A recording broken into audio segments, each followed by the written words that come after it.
Hey everyone, welcome back to Rebuilding a Kick-Ass Life. Thanks for joining me. My name is Emily, and for those of you that are new here, welcome. You can also follow me on Instagram, Emily Moynes. I also have a staging, just started a staging profile on Instagram. It's M's Staging House. Okay, now that that's out of the way, let's talk about a video I did last week. I'm so early for my staging consultation that I'm just sitting in my car waiting. I realized that my windshield wipers, I live in Canada, it's really cold. You see all the snow. Anyway, I just realized that my windshield wipers aren't squirting the squirty stuff. Oh my God, you know what I'm talking about?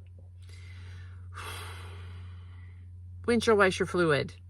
And so I was panicking a little bit because we're supposed to get snow, and I thought, oh, I just want to get to my destination in case. So I made an appointment to go ahead, and there's a woman like standing there. Okay, I don't even know, can you see her? Anyway, I just went ahead and booked an appointment for that. So on Thursday, 23rd, whenever that is, because I don't want to be stuck not having my windshield wipers working, or the wipers work but it's not squirting, so I don't know if it's a broken pump or I don't know. Anyway, I'm digressing again because that's what I do.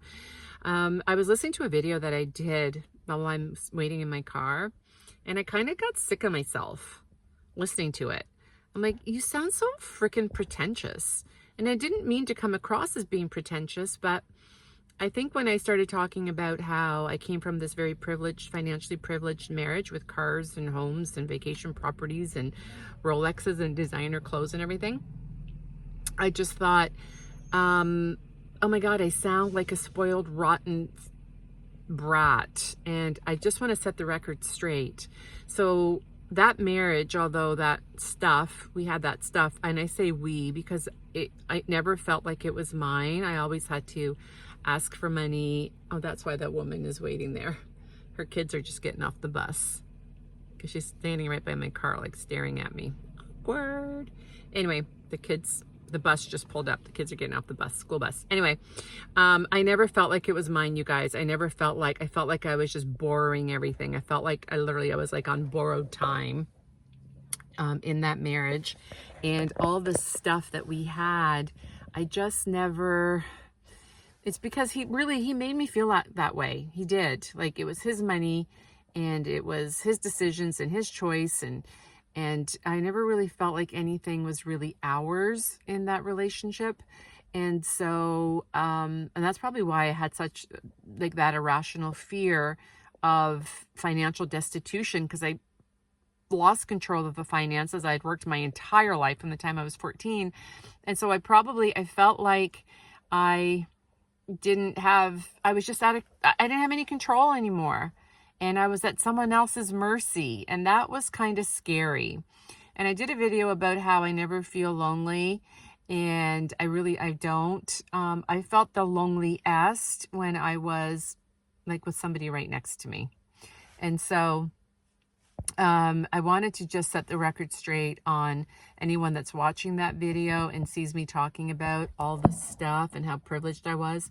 Well, I left with practically, like, my lifestyle is so different right now, like so different.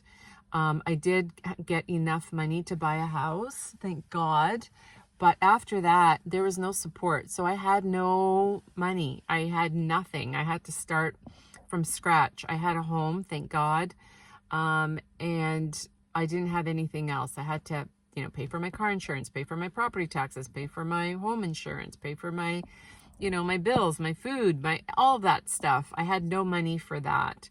And I was lucky enough that I had a friend who believed in me, hired me as her stager, and that company, I worked my ass off, but it did well. It did well enough that I was able to sustain myself. And then the biggest thing is I really changed my lifestyle. So I changed how I thought about just life and things and stuff. And I really stopped being a consumer. Like North America, we are such big consumers. And I really bought into the whole consumerism thing. And I really just stopped doing that. I didn't feel the need to buy like buying things no longer filled me up. In fact, they stressed me out. Like I'd make a purchase and I'd just go and freaking return it because I'm like, okay, well, I have the money now, but what if I don't have it next month? Or what if I don't have it, the month after that? Because as a stager, you rely on the real estate market. And so if the real estate market is down and the homes aren't being listed, then I'm not getting a job. And so you just sort of never know when your next paycheck is coming. And so I learned to just really do with not as much stuff, which I realized you really don't need. And so listening to that video that I did, I was like, ugh. It's kind of as off-putting even for me to listen to it. And I went through my life. It was freaking hard. It was really hard. It was a constant worry of, can I make ends meet this month? Can I make ends meet this month? And like I said, as it turned out, it's been 9 years since I started that business. And so I've been good. Like I've been good for 9 years. I've been paying my bills and, that sun is in my eyes. I've been paying my bills and, not having a lot of financial stress. Now, that being said, I don't know where we're going from here. This economy is crazy. Today, for example, I got my tax bill. I was reassessed. Oh my God.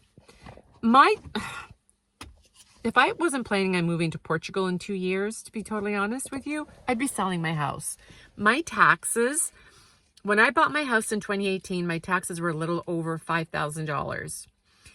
That was in 2018. We are now in 2025. I just got reassessed. My tax bill, my property taxes are a little over $9,000.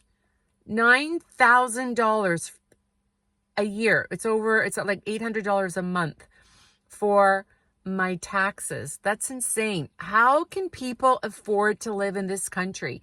And I'm really lucky. I don't have a mortgage. So if I had a mortgage, paying my mortgage, paying my property taxes, paying my house insurance, paying my car insurance. I also don't have car payments because my car is like 12 years old. It's the car that I had while I was still married. It's on its last leg. But I'm already starting to think like, frig, when I have to pay for my car, like get a car and have car payments and property taxes and insurance, and then just the bills and life insurance. And I have critical illness insurance because I'm freaking out. Like if I get cancer or something, I'm on my own. Like who's going to take care of me? And oh my God, it's daunting. And so I really do feel for those of you out there that aren't as fortunate as I am with having a house and no mortgage. In fact, I think that that's a dream that a lot of kids, I say kids because I have kids, like older kids and adults, are never going to be able to realize home ownership. I really don't. We are so fucked up in Canada, and I'm sure it's the same in the States. The cost of living is just ridiculous. Like something's got to give. I called my neighbor and asked him just a little while ago, like, did you get assessed? And he's like, yeah, I did. And I'm like, I feel like we need to like appeal it or something or fight it. Like, why are we just sitting back and not doing anything about this? Like, this is getting so ridiculous. People, if I'm feeling like I would have to sell my home and I don't even have a mortgage, then how is everybody else feeling that probably has these whopping mortgages, especially when the interest rates went up? Anyway, oh my God, I'm getting all off topic, but I struggle, you guys, just as much as you do. I mean, I do. I'm happy. I try and look at the world as not a hostile place. And I try and live life like my glass is always half full. But it's hard. It's hard financially. That is my biggest, I've made no bones about it. I'm not afraid to be alone.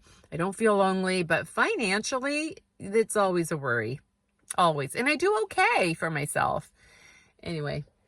I've been in this car way too long. Just wanted to share that with you. That although it may seem like I'm going on vacation and I'm doing all these trips and then I'm rolling in it, I'm not.